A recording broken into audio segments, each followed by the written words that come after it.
Hey Matt, trash needs to go out. Is there any particular reason you can't do it yourself? Yeah, sure, thanks. Lazy cunt.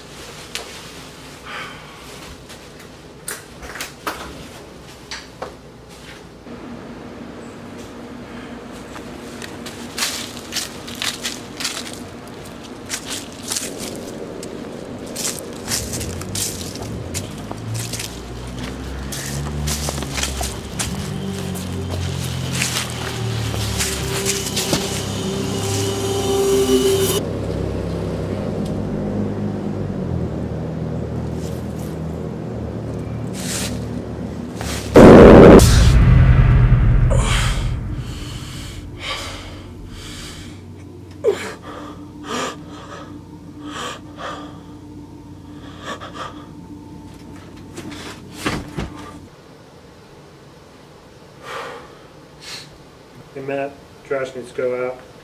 No. No. No, we're watching a movie right now. This stays locked. Stays locked. Okay, here. Are we closest episode to Halloween? Are we not doing a spooktacular this time? We're already elbow deep in it, man. Okay, I'll let that one sit because we watched the movie today. Hellraiser, Inferno. Number 5. Also known as Hellraiser 5 Inferno, or Hellraiser Inferno 5, or whatever the fuck else you like to call this piece of shit. So, for those who are new, we have a tradition. Halloween, we do Hellraiser movies. Backwards. We started at the last one, and so we're just working our way through the catalog. Of course, now the motherfuckers are coming out with a new one, so that's just going to have to get worked in there somehow. We'll see how it happens. It's still a long way. I mean, by the time we're done with this, we'll be about 30. I will be well over 30. So, that's concerning. But, this movie. So, Hellraiser Inferno. Let's see here. It is a cop. A Detective Thorne. That's our main protagonist, and he's just an anti. No, you can't even become an anti-hero. No, he's just anti. He's a dick. He's just a massive cunt. So the whole so I'm going to give a brief plot for this movie because it's basically the same as the 4 other Hellraiser movies that we've done before. Yeah. So with one different detail. There's this guy, Detective Thorne, and he's a bad cop. You know, he doesn't play by the rules, but he gets results, damn it. Think about Harvey Keitel and Bad Lieutenant, because obviously these people were trying to beat Harvey Keitel and Bad Lieutenant. So one night he's seeing a woman on the side of his wife, and it's a hooker, and also known as a side chick. And she ends up dead the next morning. He's like, "Oh my God, what happened? What happened?" Oh, I forgot to say, the whole thing that kicked it off was a murder of one of his old high school friends. Not even. He knew him in high school. High school weirdos. Yeah, who had a puzzle box. And he took the puzzle box and he was playing around with it and it solved, because that's how these things do.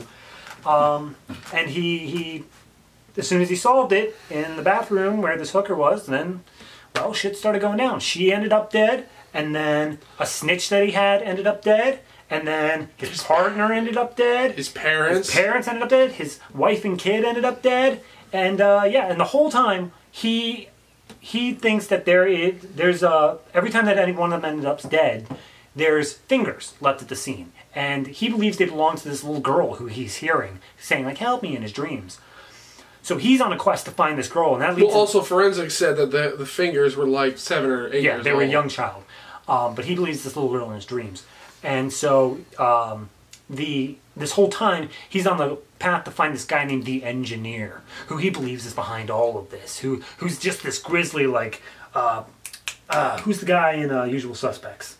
Oh, Kaiser Soze? Kaiser Soze, this mythical beast of a man. Yeah. And so he's going through and he's trying to find him, and then it's revealed that his therapist, his job-ordered psychotherapist, is actually the Engineer. And the Engineer and the therapist is all actually Pinhead, who's putting him through the ringer because he opened up the puzzle box, and that's just what happens. Doug Bradley is in this one. Yep, for all of what, like 4 scenes? Yeah. So he, that's being generous. At the very end, it's revealed like, oh, this was this ever since you opened the puzzle box, this was your hell, and that's now you must live it forever. And he's like, no, game over. Pretty much. Seriously, like probably it would be terrible to say that Saw got its idea at the end of the movie from this movie. Nah, but I mean, because to be fair, this movie came out 2000 before Saw. Yeah, like.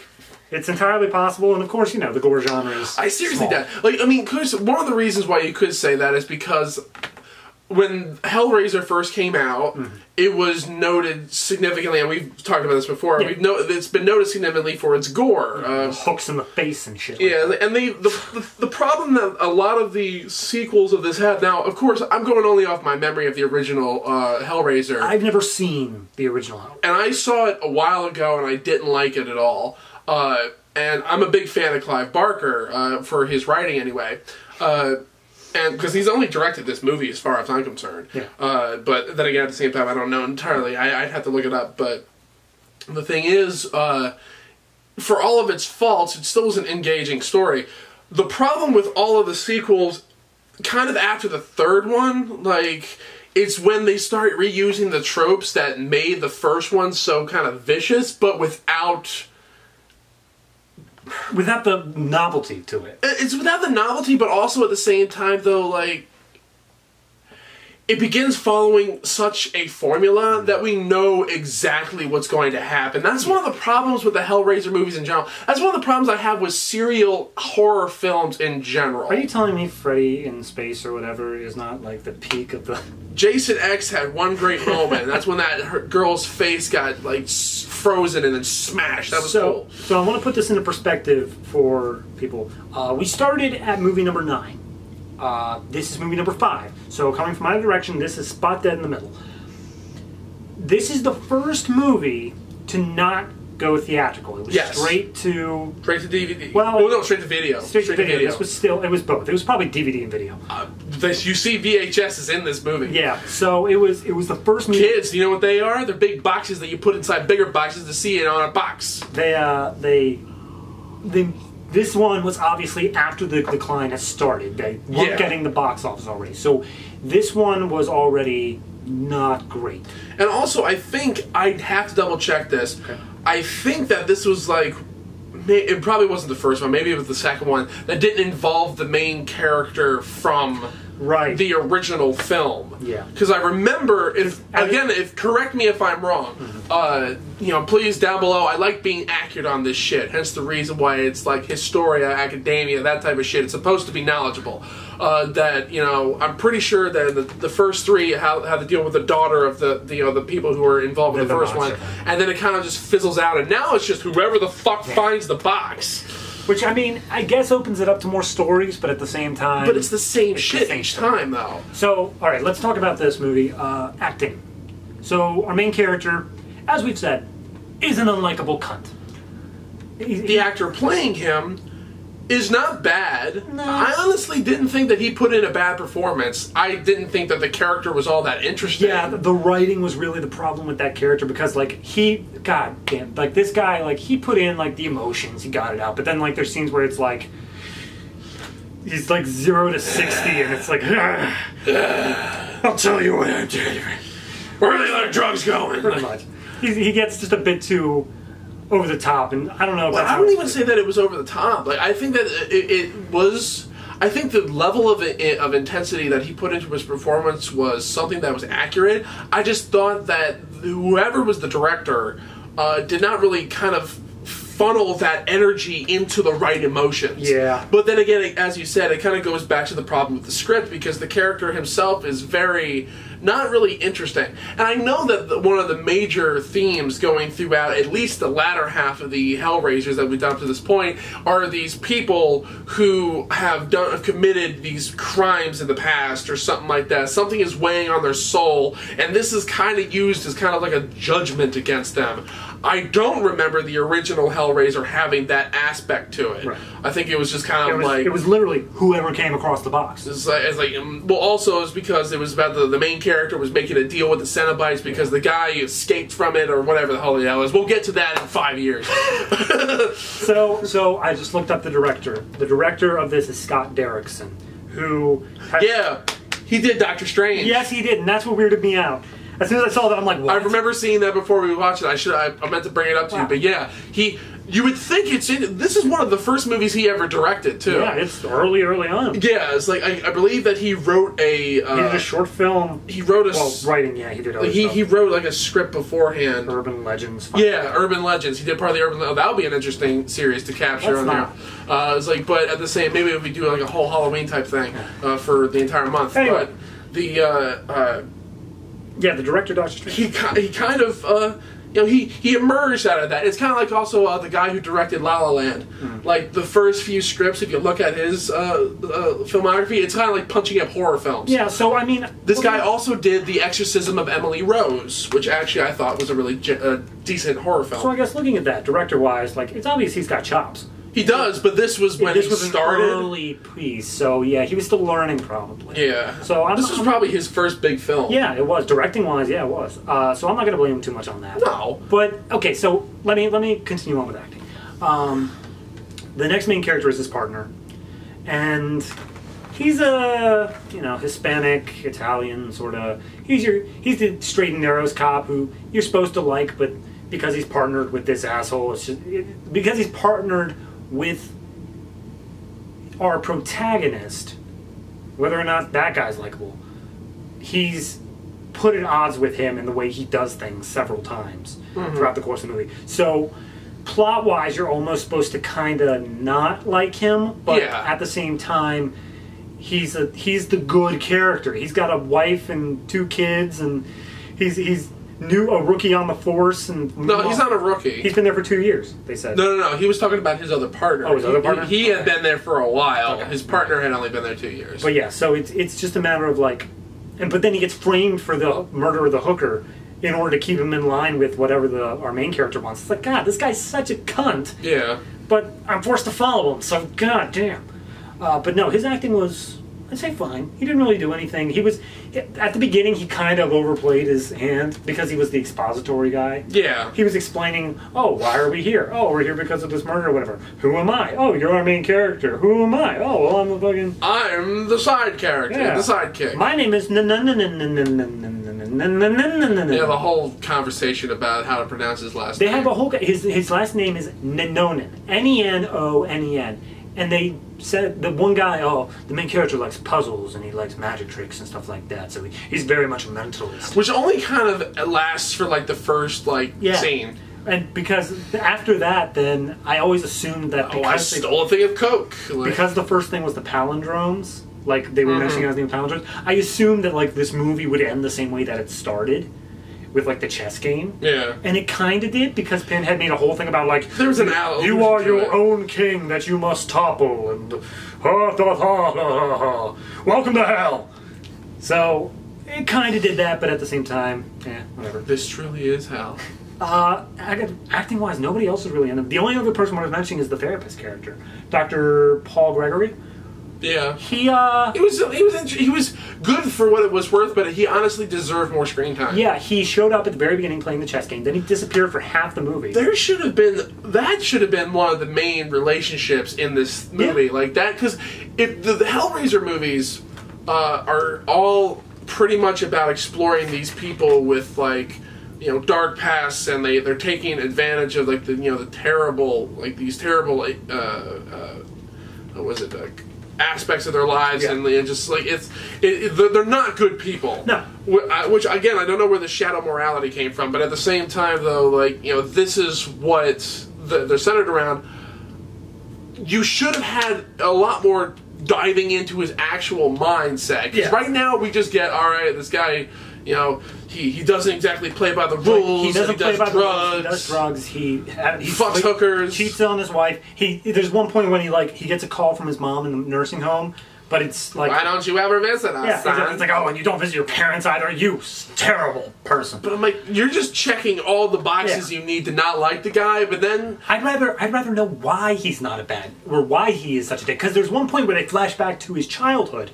His dad's asleep on the couch. His mom's making him brownies. And it's fine. And everything's fine. They never showed that transition to him becoming an unlikable twat. Yeah, and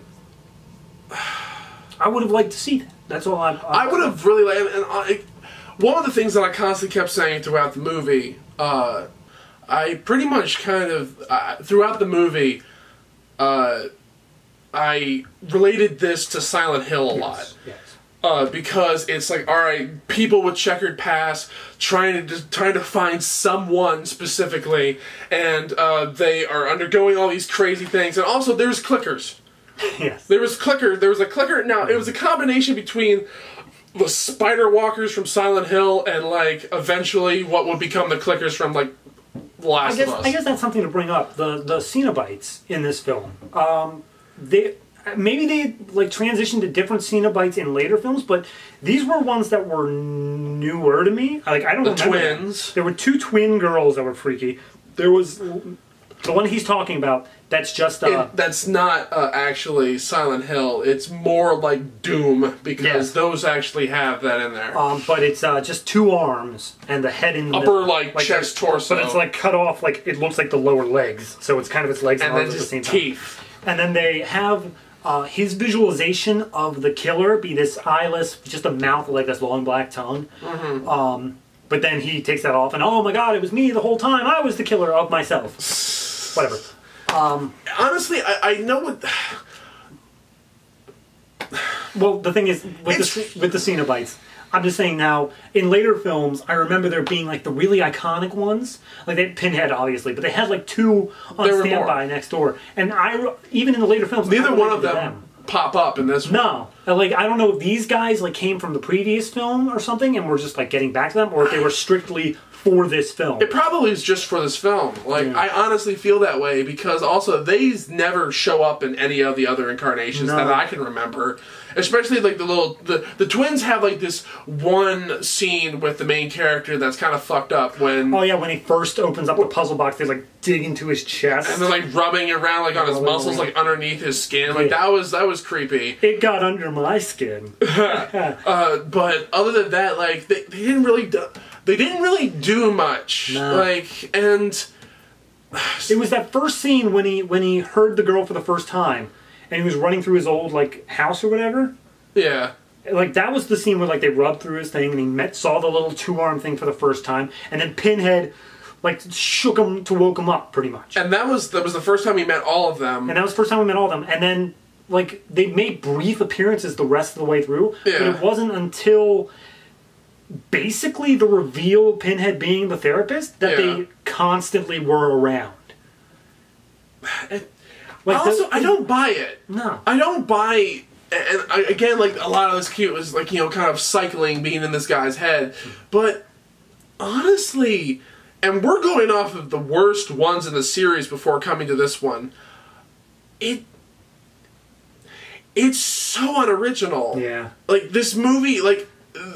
Maybe it's because they've just been like ever since the first one they just copied it. I'm not remembering anything right, and the first one is literally the exact same formula as this one, which I don't think it is. I remember the first one is the same formula as the very first one we did, Revelations, because it was the skin taking thing. That was the whole thing. And yeah, did that yeah, and it's like, but like pretty much every other one, like, you know, we don't have it. Mm-hmm. It's. There's so little to say about this. And I think I'm probably just going to try to start wrapping up now. Well, I want to get into tech though. Well, we are. Like, it's not going to talk very, very long because basically this movie it's shadowy, it's dark, it is trying so hard to look like a horror film, and in turn, the scares. There's really nothing that's actually at all scary. There's one moment. There's actually one moment that I thought was really good, was when the hooker was dying on the phone the first time. Yeah. They just held on the cop's face with a slow push. While you hear this blood-curdling scream through the phone. Like, at first it sounded like she was getting fucked. Yeah. And then it sounded like she was... Yeah. And then it was just like screaming and then just like gargling and shit like that. Like, but of course... what happened to her afterwards, which just looked like she had like her throat slit or something like that. Yeah. I thought that she was undergoing a far worse treatment. Oh yeah, I expected like they get to her and her rib cage is just like something like Saw-like. Blade. But at this, because like before this point, the gore effects of Hellraiser was already at a certain level, and it just got more and more tame as the movie. It's kind of weird. It's like the reverse of Saw. Yeah. Because, like, the first one was, like, notorious for its gore factor and controversy, and then it just went downhill to very timid scares after that, and then Saw was known for its independence and its ingenuity with, like, by itself, and then it just ramped up the gore. Yeah, I mean, it really did do a trade-off. I mean, I feel like we said that before, where it did a trade-off. But yeah. I don't know. I don't think that this movie was particularly, you know, like it was trying to do gore. It's just meh. It was very much that I think it was trying to do this deep, like, oh, you have to question what's real at all times. Is this in his head? Is that in his head? But you only even think to begin to look at that about 3/4 into the movie. Pretty much. Because that's when they do the reveal that, like, oh, now you're back at the start and things have changed and stuff like that. It's when he goes to sleep and his wife gets the call about his mother in the nursing home. Yeah. And they go through a whole thing there, and then he wakes up again with his wife getting a call from the nursing home. At that point, that's when you're supposed to start to question, like, wait, how much of this is real? How much is whatever? There was a point earlier where he got sent a tape of his snitch being flayed alive by this Cenobite. And S&M motherfucker. And then when he goes to show the tape to his partner and superiors, it's blank. It's blank. So it's like, oh, was he making it up? It's like, no, clearly he wasn't making it up. He all the details that he saw on the tape happened. Yeah. So clearly even around where they found the finger. And I mean, I think the whole thing was supposed to say, like, oh, you knew about it because you were the killer. And that's kind of what they get at, but at the same time, this whole thing is his own personal hell that he has to relive through, as we see at the end of the movie. So did any of this happen at all? Was he ever an actual killer, or was it all just in his hell that he was killing? They don't explain anything, and fine, you want it to be ambiguous, fine, but there's only so far you can go in that before we just stop giving a fuck. I don't think it was about ambiguousness. I think it literally was just plot holes. Yeah, I don't think they knew. There was just holes in the story, and I don't think that it's made any attempt to fill it up. I was trying to give them credit, but no, I don't give them that much credit because this movie, and this is one of the problems that I just had about it. This was right when the movies really started to get bad, and this is also when the good stuff about it probably had become stale already, but at the same time, though, it was still enough to just kind of carry the production. As we said before, this is the first straight-to-DVD one, so this one was shot on film. It had like a $2 million budget. Yeah. None of the successive movies had a budget that size, I don't believe. It was like, you know, probably the most... I mean, hell, later movies literally had other scripts that they just tacked Hellraiser on in there. Yeah, that was like Hellworld. That was Hellworld, yeah. And Deader. Yeah. And it was like, and Revelations wasn't an official, like, continuation either, so, like, you know, the last 3 movies that we've watched, this is like the first one that really is actually, like, the last original story for Hellraiser. Yeah, written by Clive Barker. So, I mean, well, this one wasn't written by Clive. Yeah. This one was written... The screenplay? No, the screenplay wasn't written by Clive. I'll check. Yeah, because he was... The only one he had involvement with was the first one. He has story credit. Oh, yeah, he's characters. Yeah, he has characters and, like, story credit. This was Scott Derrickson, the director, and Paul Harris Boardman, who has done quite a bit of work with Scott Derrickson. So. Okay, so that makes sense. Yeah. So, all in all, can I just get final thoughts? Go for it. Okay, so...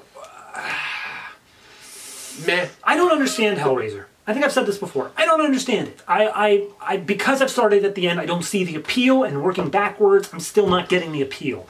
I understand that at its time, it was probably like, oh my god, that's horrifying that they put that. That's the same sort of thing of like the great train robbery at the very end with the gun pointed at it. Yeah, for the audience at the time, that was like, oh my god, that's terrifying. And this is pretty mild, honestly, comparatively. But I'm watching these through, and I just expect them to keep building and building and building with later sequels. Not in greatness, because almost nothing can get that done. But just on exploitable factors. Yeah, build on the things that made your movie known to begin with. But they aren't.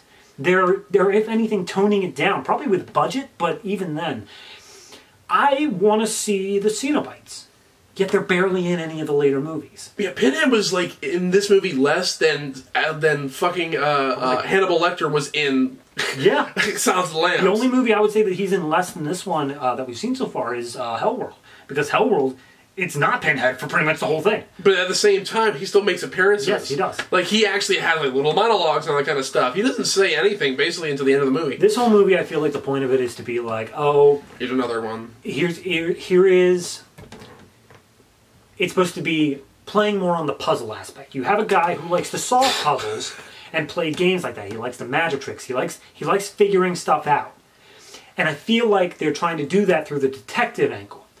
But what I really would have liked them to focus on, instead of trying to save the little girl, is trying to figure out how to get away from the Cenobites.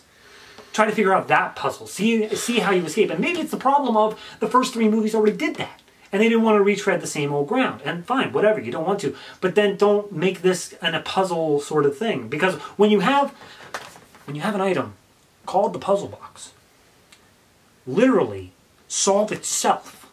He does a little turn, and then all of a sudden, yeah, you solved it, whatever, now you're going to hell.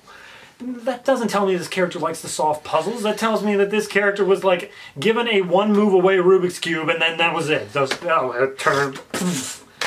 So, when it comes down to it, I both relish and like the idea that we will get to the first Hellraiser movies, because I'm hoping that at that point I can understand what makes them worthy of the cultural hugeness they got at the time.